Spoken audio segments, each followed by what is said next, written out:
Assalamualaikum warahmatullahi wabarakatuh. Perkenalkan, nama saya Dera Permatasari dengan NIM 2251004, kelas B1 2022, Prodi Pendidikan Matematika, Fakultas Pendidikan Matematika dan Sains IKIP Siliwangi. Di sini saya akan mempresentasikan dari hasil artikel kemarin yang saya buat dengan topik pelaksanaan pembelajaran dan pengembangan pembelajaran pada mata kuliah analisis problematika matematika di sekolah. Pelaksanaan pembelajaran di SMK Negeri 1 Cikalong Kulon sesuai dengan yang telah saya wawancarai, yaitu menggunakan pendekatan interaktif. Pendekatan interaktif adalah upaya yang dilakukan oleh guru dalam kegiatan pembelajaran untuk menumbuhkan suatu timbal balik antara semua orang yang terlibat di dalamnya. Dengan kegiatan bertanya sebagai ciri utama dalam menumbuhkan interaksi tersebut. Pelaksanaan pembelajaran tidak lepas dari penerapan metode pembelajaran. Seorang guru yang profesional dapat mengaplikasikan berbagai metode dalam pembelajaran untuk menolong siswa mengembangkan kompetensi dan niat belajar di dalam kelas. Oleh karena itu, berdasarkan permasalahan yang ditemukan di lapangan, seorang guru mengetahui bahwa menerapkan metode pembelajaran yang tepat adalah penting untuk dapat meningkatkan keaktifan siswa.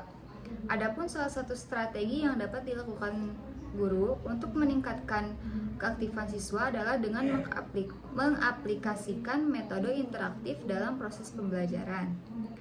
Metode interaktif merupakan metode yang melibatkan interaksi aktif antara peserta didik dan pendidik. Beberapa pendekatan yang umum digunakan adalah seperti pembelajaran berbasis masalah atau yang kita bisa disebut problem based learning, yaitu siswa diberikan masalah matematika nyata atau situasi yang memerlukan pemecahan matematika. Mereka kemudian didorong untuk menemukan solusi sendiri untuk mengeksplorasi, diskusi, dan pemecahan masalah. Kemudian, yang kedua yaitu pembelajaran berbasis proyek atau project based learning, yaitu siswa bekerja pada proyek-proyek matematika yang melibatkan pemodelan matematika, pengumpulan dan analisis data, dan presentasi hasil. Yang ketiga yaitu pembelajaran berbasis teknologi, yaitu penggunaan teknologi seperti perangkat lunak matematika interaktif, aplikasi, dan perangkat keras membantu siswa memahami konsep matematika dengan lebih baik dan memfasilitasi eksplorasi mandiri. Yang keempat adalah pembelajaran berbasis games. Pendekatan ini mengintegrasi elemen-elemen permainan ke dalam pembelajaran matematika untuk meningkatkan keterlibatan siswa dan motivasi mereka dalam mempelajari konsep-konsep matematika. Kemudian yang kelima adalah kolaborasi dan diskusi, yaitu siswa didorong untuk bekerja sama dalam kelompok, berbagi ide, dan berdiskusi tentang solusi matematika. Hal ini membantu mereka memperoleh pemahaman yang lebih dalam memperluas cara pandang mereka terhadap masalah matematika. Kemudian yang terakhir, penekanan pada pemahaman konseptual. Daripada hanya menghafal rumus atau prosedur, pembelajaran matematika saat ini lebih menekankan pada pemahaman konseptual yang mendalam. Siswa diajak untuk memahami mengapa sebuah konsep matematika bekerja seperti itu, bukan hanya bagaimana menggunakan rumus atau teknik tersebut. Kemudian, strategi pembelajaran yang digunakan di SMK Negeri 1 Cikalong Kulon yaitu strategi pembelajaran dengan storytelling.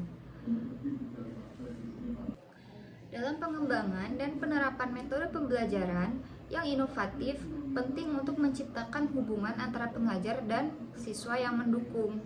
Adanya keberanian untuk mengambil resiko, kenyamanan, inilah yang memungkinkan siswa untuk memahami materi pembelajaran yang sulit dan mengetahui bahwa tidak masalah untuk membuat kesalahan, sehingga menciptakan peluang untuk pembelajaran yang lebih dalam. Salah satu cara yang bisa dilakukan adalah menggunakan metode storytelling. Bercerita merupakan salah satu cara paling ampuh yang dimiliki untuk mempengaruhi mengajar, bahkan menginspirasi orang lain. Cerita juga dapat digunakan untuk mengilustrasikan konsep yang sulit. Cerita juga dapat membantu guru menjangkau siswa baru dengan cara yang tidak dapat dilakukan dengan strategi deduktif yang kering dan hafalan, serta menghidupkan informasi yang berbeda dengan cara bermakna dan terhubung. Storytelling juga memiliki kemampuan untuk mengaktifkan berbagai area otak, termasuk bagian yang bertanggung jawab atas empati, emosi, dan pemahaman konseptual. Hal ini membuat pelajaran menjadi lebih melekat dan berkesan para siswa. Tetapi pada strategi pembelajaran storytelling itu mempunyai kelebihan dan kekurangan. Untuk kelebihan strategi pembelajaran storytelling yaitu memperkuat koneksi emosional, yaitu cerita dapat menciptakan koneksi emosional antara siswa dan guru, kemudian materi pembelajaran. Yang kedua yaitu memfasilitasi pemahaman konsep. Cerita dapat menyajikan konsep matematika dalam konteks yang lebih nyata dan relevan bagi siswa. Yang ketiga yaitu membuat pembelajaran lebih menyenangkan, karena mendengarkan atau membaca cerita adalah pengalaman yang menyenangkan bagi kebanyakan orang. Dengan menggunakan cerita dalam pembelajaran matematika, guru dapat menciptakan suasana belajar yang lebih santai dan menarik bagi siswa. Kemudian dapat meningkatkan imajinasi dan kreativitas.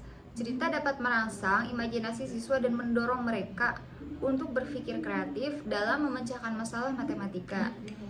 Kemudian selanjutnya yaitu kekurangan yang terdapat pada strategi pembelajaran berbasis storytelling,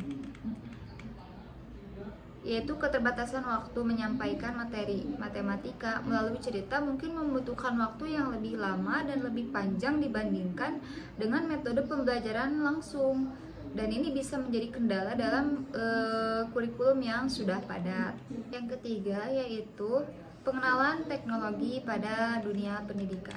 Permasalahan pendidikan yang muncul saat ini mencakup pemerataan kesempatan dan peningkatan mutu atau kualitas pendidikan. Permasalahan serius yang masih dirasakan oleh pendidikan mulai dari pendidikan dasar hingga pendidikan tinggi adalah masalah kualitas. Tentu saja hal ini dapat dipecahkan melalui pendekatan teknologi pendidikan. Ada 3 prinsip dasar yang dapat menjadi rujukan dalam pengembangan dan pemanfaatan teknologi pembelajaran, yaitu 1. Pendekatan sistem atau yang bisa kita sebut dengan system approach, yaitu cara berurutan dan terarah dalam usaha memecahkan permasalahan. Artinya, memandang segala sesuatu sebagai sesuatu yang menyeluruh dengan segala komponen yang saling melekat. Yang kedua yaitu berorientasi pada peserta didik atau yang bisa kita sebut dengan learner centered, yaitu bahwa usaha-usaha pendidikan, pembelajaran dan pelatihan harusnya memusatkan perhatian pada peserta didik. Kemudian pemanfaatan sumber belajar semaksimal dan sebervariasi mungkin. Peserta didik belajar karena berinteraksi dengan berbagai sumber belajar secara maksimal dan bervariasi. Dengan demikian, upaya pemecahan masalah dapat pendekatan teknologi pendidikan adalah dengan menggunakan sumber belajar. Hal ini sesuai dengan ditandai pengubahan istilah dari teknologi pendidikan menjadi teknologi pembelajaran. Dalam definisi teknologi pembelajaran dinyatakan bahwa teknologi pembelajaran adalah teori dan praktek dalam desain, pengembangan, pemanfaatan, dan pengelolaan evaluasi terhadap sumber dan proses untuk belajar. Jadi dapat disimpulkan bahwa teknologi pembelajaran adalah penerapan pengetahuan ilmiah dalam pembelajaran sehingga tujuan pembelajaran dapat tercapai secara efektif dan efisien yang tidak hanya sebatas alat dan barang atau perangkat keras, tetapi juga software dan brainware. Yang terakhir yaitu permasalahan siswa dalam pembelajaran matematika di dalam kelas. Konsep dan prinsip merupakan pengetahuan dasar matematika yang harus dikuasai siswa agar siswa dapat menyelesaikan persoalan matematika dengan baik dan benar. Dengan kata lain, untuk menyelesaikan soal-soal matematika yang berhubungan dengan prinsip, maka siswa harus menguasai konsep-konsep terlebih dahulu. Di bidang kesulitan belajar, dalam Jamaris Martini juga mengemukakan bahwa kesulitan yang dialami oleh anak adalah diantaranya kelemahan dalam menghitung, kesulitan dalam mentransfer pengetahuan, pemahaman bahasa matematika yang kurang, kesulitan dalam persepsi visual. Kemudian faktor yang mempengaruhi siswa mengalami kesulitan belajar matematika adalah seperti kondisi fisiologis yang permanen, kondisi fisiologis yang temporer, pengaruh-pengaruh lingkungan sosial yang permanen, dan pengaruh-pengaruh lingkungan sosial yang temporer. Kemudian permasalahan yang sering kita dapatkan di dalam kelas pada pembelajaran matematika yaitu kesulitan mengabstraksi, menggeneralisasi, berpikir deduktif, dan kurangnya daya ingat. Mengabstraksi hubungan dengan memecahkan masalah, membandingkan bilangan dengan simbolnya, konsep desimal, memahami pola hitung. Misalnya siswa tidak mengerti maksud dari sebuah soal yang menyebabkan siswa sulit untuk memecahkan masalah matematika tersebut. Kemudian siswa tidak bisa membandingkan 2 lebih kecil daripada 3. Kemudian siswa mengalami kesulitan dalam menjumlahkan 1,25 dan 2,25. Kemudian yang kedua yaitu kesulitan dalam memecahkan masalah terapan atau soal cerita. Dan yang ketiga yaitu kesulitan pada pokok bahasan tertentu. Adapun gejala-gejala lain rendahnya kemampuan pemahaman konsep matematika siswa adalah sebagian besar siswa belum bisa menemukan apa yang menjadi permasalahan dalam soal. Kemudian siswa tidak dapat menjelaskan kembali mengenai materi yang telah dipelajari. Kemudian siswa hanya menghafal rumus-rumus saja, tetapi tidak dapat mengaplikasikan ke dalam soal. Dan yang terakhir yaitu siswa kesulitan dalam menjawab soal apabila guru memberikan soal bervariasi padahal masih dalam konsep yang sama. Yang terakhir yaitu upaya guru untuk memotivasi siswa dalam pembelajaran matematika. Di sini kita perlu tahu dulu jenis-jenis motivasi. Adapun bentuk jenis-jenis motivasi yaitu 1. Motivasi intrinsik, yaitu motif-motif yang menjadi aktif atau berfungsinya tidak perlu dirangsang dari luar karena di dalam diri setiap individu sudah ada dorongan untuk melakukan sesuatu. Jadi sudah ada inisiatif sendiri, sudah ada kemauan sendiri untuk si anak bisa termotivasi dalam pembelajaran matematika. Kemudian yang kedua, motivasi ekstrinsik, yaitu hal atau keadaan yang datang dari luar individu siswa yang mendorongnya untuk melakukan kegiatan pembelajaran. Sebaliknya, motivasi ekstrinsik yaitu si anak harus terus didorong oleh pengajar atau guru untuk termotivasi dalam pembelajaran matematika atau mampu dan mau untuk melaksanakan pembelajaran matematika. Kemudian indikator motivasi belajar yaitu diantaranya ketekunan, keaktifan, semangat belajar, kehadiran, dan keuletan. Kemudian selanjutnya yaitu fungsi motivasi belajar. 1. Mendorong manusia untuk berbuat. 2. Menyeleksi perbuatan, yakni menentukan perbuatan apa yang harus dikerjakan yang serasi dalam mencapai tujuan dengan menyisihkan perubahan-perubahan yang tidak bermanfaat bagi tujuan tersebut. Kemudian faktor-faktor yang dapat mempengaruhi motivasi belajar yaitu antara lain seperti cita-cita atau aspirasi, target, dan kemampuan. Kondisi siswa dan lingkungan juga bisa termasuk dalam faktor yang mempengaruhi motivasi belajar. Kesimpulan dari artikel tersebut yaitu pelaksanaan pembelajaran merupakan proses krusial dalam pendidikan yang melibatkan berbagai metode dan strategi untuk mencapai tujuan pendidikan.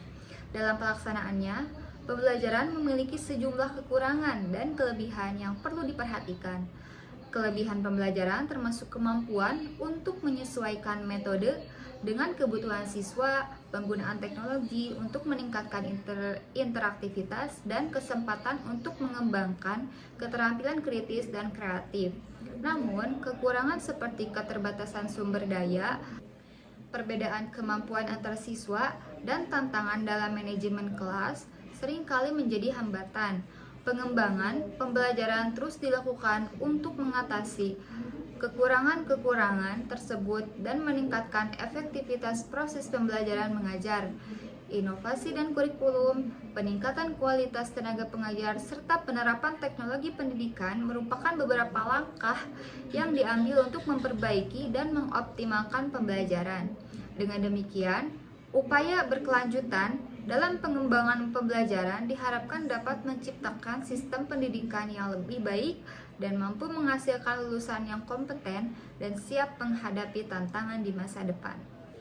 Mungkin itu saja yang bisa saya sampaikan.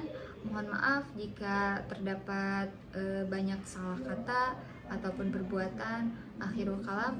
Wassalamualaikum warahmatullahi wabarakatuh.